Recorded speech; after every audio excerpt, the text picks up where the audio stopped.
धुळे शहरातील शिवसेना उद्धव बाळासाहेब ठाकरे गटाला मोठा धक्का बसला आहे। पक्षाचे जुने आणि एकनिष्ठ कार्यकर्ते म्हणून ओळखले जाणारे महेश मिस्त्री व किरण जोंधळे, अमित पवार हे आपल्या शेकडो कार्यकर्त्यांसह भारतीय जनता पक्षात भाजप प्रवेश करणार आहेत। भाजप आमदार अनुप अग्रवाल यांच्या प्रमुख उपस्थितीत मुंबईत हा पक्षप्रवेश होणार आहे। अनेक वर्षे एकनिष्ठपणे पक्षाची सेवा करूनही गरजेच्या वेळी पक्ष माझ्या पाठीशी उभा राहिला नाही, अशी खंत मिस्त्री यांनी व्यक्त केली। पंतप्रधान नरेंद्र मोदी यांच्या हिंदुत्ववादी विचारांनी प्रेरित होऊन आणि विकासाची कास धरून मी भाजपमध्ये प्रवेश करण्याचा निर्णय घेतला आहे, असे त्यांनी स्पष्ट केले। उद्या 3 वाजता दुपारी मुंबईत होणाऱ्या पक्षप्रवेशासाठी ते शेकडो कार्यकर्त्यांसह रवाना झाले। त्यापूर्वी त्यांनी विजय व्यायामशाळेजवळील मारुती मंदिरात दर्शन घेतले। पक्ष बदलला तरी नागरिकांची सेवा त्याच जोमाने सुरू ठेवणार असल्याचे आश्वासन मिस्त्री यांनी यावेळी दिले।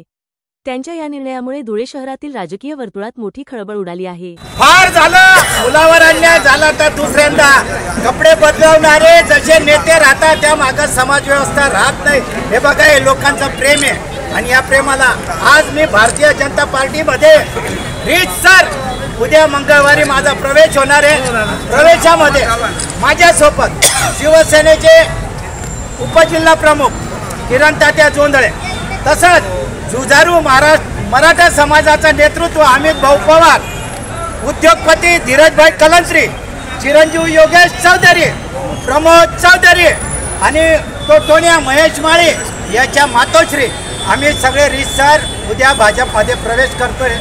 पण यामध्ये सगळ्यात जास्त जर कधी कोणाचं पाठबळ असेल तर माझे पितृतुल्य, माझा बापच समजून घ्या, जितेंद्र कांतीलाल चौटिया आणि माझा चिरंजीव धुळे शहराचे लोकप्रिय धर्मवीर योद्धा अनुप भैया अग्रवाल यांच्या नेतृत्वाखाली उद्या 3 वाजता भारतीय जनता पार्टी या पक्षामध्ये मुंबईला आम्ही प्रवेश करणार आहे। आणि त्याचबरोबर मी धुळे शहरातल्या आणि जिल्ह्यातल्या नागरिकांनाही विनंती करतो, जर तुमचं माझ्यावर प्रेम असेल तर माझा निर्णय हा तुम्हाला मान्य राहील। यापुढे आयुष्य आहे तोपर्यंत माता बहिणींचं सगळ्यांचं रसतळाला लागलेल्या लोकांकरता त्यांच्याकरता निरंतर झटत राहील।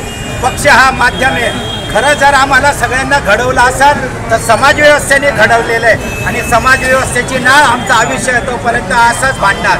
न्याय मिळत नसेल, सत्तेत जरी राहिलो तर अधिकाऱ्याच्या काय सुळ्यात मारायला मागं पुढं बघणार नाही। अधिकारी आज आहे उद्या नाहीये, पण आम्हाला या लोकांची गरज आहे, म्हणून यांच्याकरता झटत राहू। जय हिंद, जय महाराष्ट्र, जय शिवराय।